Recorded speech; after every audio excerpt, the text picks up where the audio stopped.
So today we got the Datsun moved up to the main portion of the building so we can put up on a lift, which I'll tell you, with my lifts, it was not easy because you can't lift it from the frame because the frame's already kind of, you gotta use the pinch welds. The pinch welds are small and the floor sits lower. I had to use some blocks and stuff, but I might make a video on setting that up just because it was kind of a learning curve. But we got it. And then getting underneath it, you know, giving it another quick walk through underneath it, which I'd already done once when we first got it, but now that I kind of was a little more into it, the fuel tank actually has a drain plug. So we were kind of thinking that the fuel tank might have some sediment in it, and when we were looking, I was thinking if it's got a drain plug and I pull that drain plug and catch the fuel, we should be able to see if there's any sediment in there. And if there's sediment in there, then we know that we can drop the tank and go that route. And if there's none, the fuel comes out clean, then there's another reason we're having a fuel issue. So that's what I'm going to go do now. I've got a clean bucket. I say clean, fairly clean bucket that I cleaned out. We're going to pop that drain plug, let that fuel dump out, see if there's any kind of discoloration or any kind of rust or sediment in there. And if it comes out clean, we might hold off on dropping the fuel tank for now to make sure we don't have other issues. I know I saw the fuel pump that's on the electric fuel pump is kind of like a cheapy one that somebody had bought. I've already ordered a stock one for it. And then, you know, obviously we have the fuel lines and things like that to look at too. I'm not 100% the drivability concern is fuel related, but it seems like it, because as you saw in the previous video with the test drive, it seems to drive fine. Sometimes, other times it'll start backfiring, hiccuping. It seems that once you get past like 3,000, 3,500 RPMs, it starts sputtering, having trouble going any faster. So the other thing is obviously, as we saw in the previous video, it was shooting some sparks from the distributor cap. I did look, there are some wires that are somewhat ghetto put together. They're twist tied, they're not actually like attached. So I think one of them grounded out. But that could also be part of our issue, is if when we're getting to higher RPMs, that is not getting good signal. It could be what's causing some of our problems. So I'm going to look into that as well. Maybe not this coming video, but the one following. But it's definitely something on our list. So right now, I'm going to go take a look at that fuel stuff and see what we can do with that. See if if that's a road we're going to go down right away, or if that's a road we're going to hold off on. And I guess we'll make our decisions from there. Fucking, you're down at the beach drinking last night. Yeah, like, fucking set me all kinds of oh, I didn't send you shit, bro. It was all him. It was all him. Oh, you think you were with him? Yeah. You were wondering who the fuck you went with. Yeah, well, so. Fuck me, I guess I don't get an invite.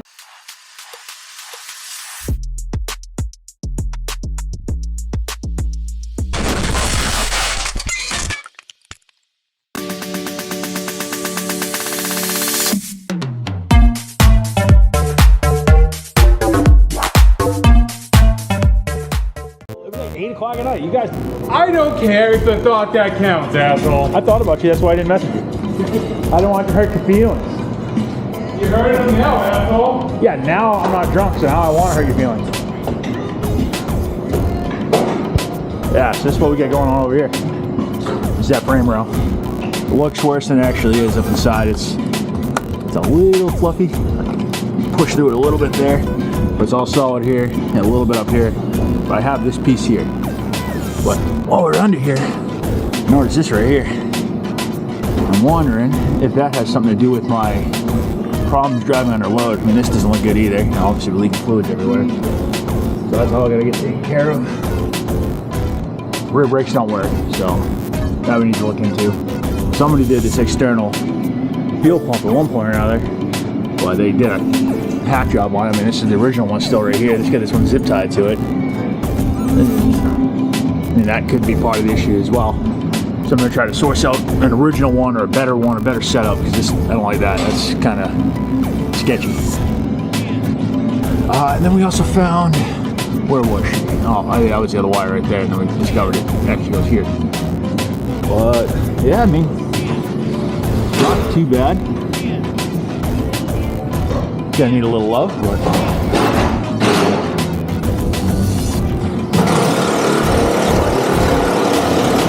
Chris over here being loud as shit. But you know, that's what we're here for. And this actually isn't as leaking as bad as it was. I sprayed it all down with fluid film, but clearly I gotta do it again because up in here, I gotta get up in here. It's a battery right there, so I'm gonna get all this fixed. I have a set of LED headlights. I might put in, I might not. Yeah. All in all, not good, but not terrible.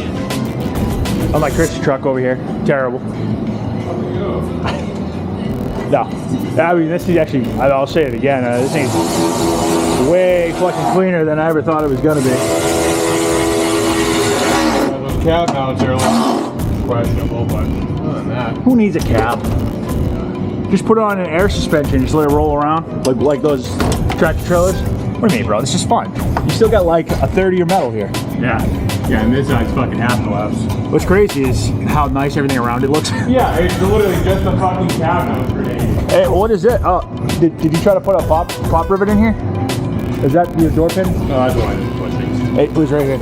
Yeah, I dropped it down. I didn't care about it. It was in the fender. I got the kit for both sides, so I had something. These actually look nice though. No. Came out pretty good. Yeah, do mine? I'm finally taking them out of the garage. And there's the keys if you send me while I'm not here. What's the keys? What's that the keys for? The Focus. That Ford Focus. Yeah, definitely want to do the other motor mounts now. I think that one's been bad for so fucking long. A grenade. The other ones, I got the other two at the house, but.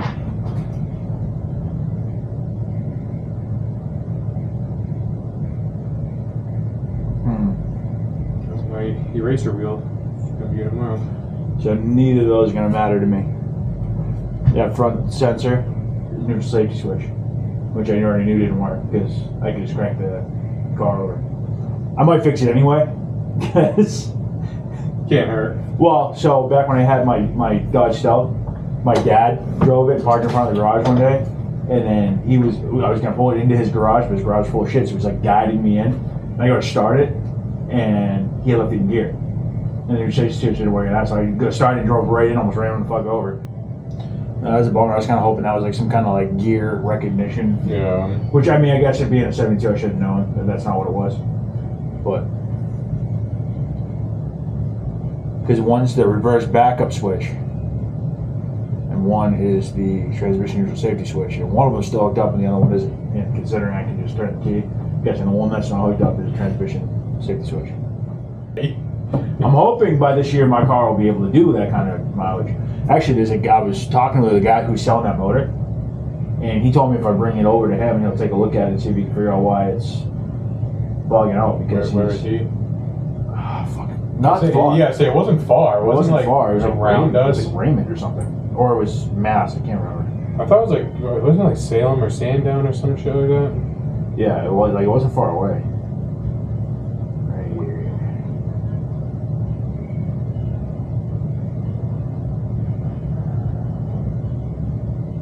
Shop is, it's in Ware. Nashua. His shop is in Ware. He's in Nashua. He said, yeah, everything still will bolt right up because they're talking about that motor. And he said, and you get 0.4 more liters, so I still think I'm buying that motor. One of the things you noticed when I was here earlier, I got a drain plug on this gas tank, which is odd, but super convenient, because before I have to drop this gas tank down and actually look inside and see what we have for any kind of sediment or anything like that, I can take that out and see what is actually in the tank. I got my handy dandy bucket here. I want to make sure most of the garbage is out of the bottom of this, because I don't want it to look like whatever's in here now was coming out of that fuel. But hopefully my aim's pretty good. I want to see. There's a lot of sediment in the bottom of this tank, so if there is, then we will go ahead and drop this tank at some point. If there's not, then possibly a different issue, which would be convenient, because I really don't have to drop the tank.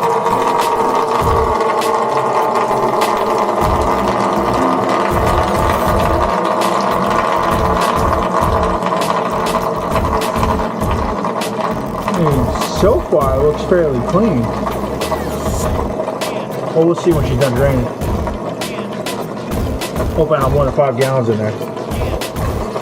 Pretty low on the reader, but you know, who knows? Yeah, I think we'll be alright. Grab the rag.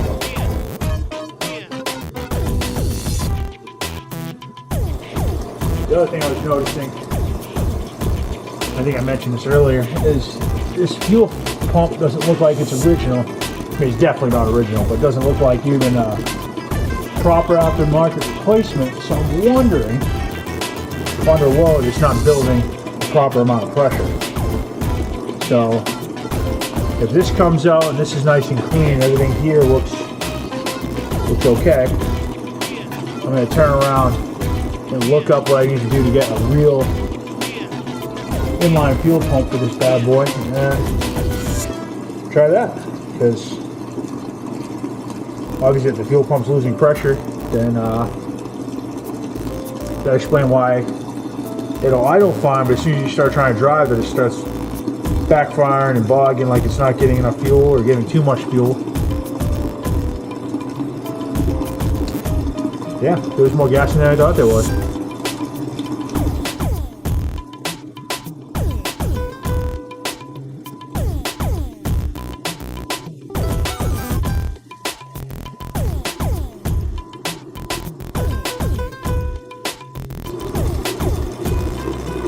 I know it doesn't take much.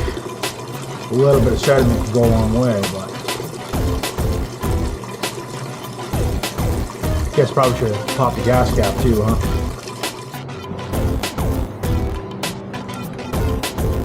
Oh, so now that it's all sealed up, we got the plug back in there. Get a better look up here at this fuel pump that is just kind of vaguely attached to the old fuel pump up here. Get in here. I'm not seeing much. It's pretty clear. There is some at the bottom, but I think it's mostly this weird undercoating crap that's all on the bottom of this tank. I think when it was eating it off of that, dripping it down in. But the fuel itself looks very clear, so I find it hard to believe we have a bunch of rust in there if the fuel's coming out as clean as water. And it's been in there for a while. It's not like it's like I just put it in. That fuel has been in there almost a year. So I guess not almost a year. About 4 or 5 months at least, though, maybe 6.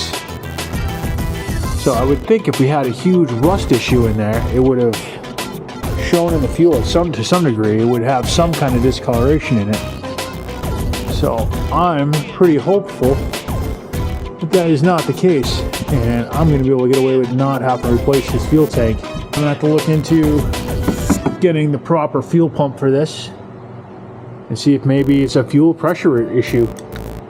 I still need to look into that weird electronic thing we had going on where we're shooting sparks up from up in here, which I'm pretty sure has something to do with some of these loose wires coming off the distributor, because they shot from back there.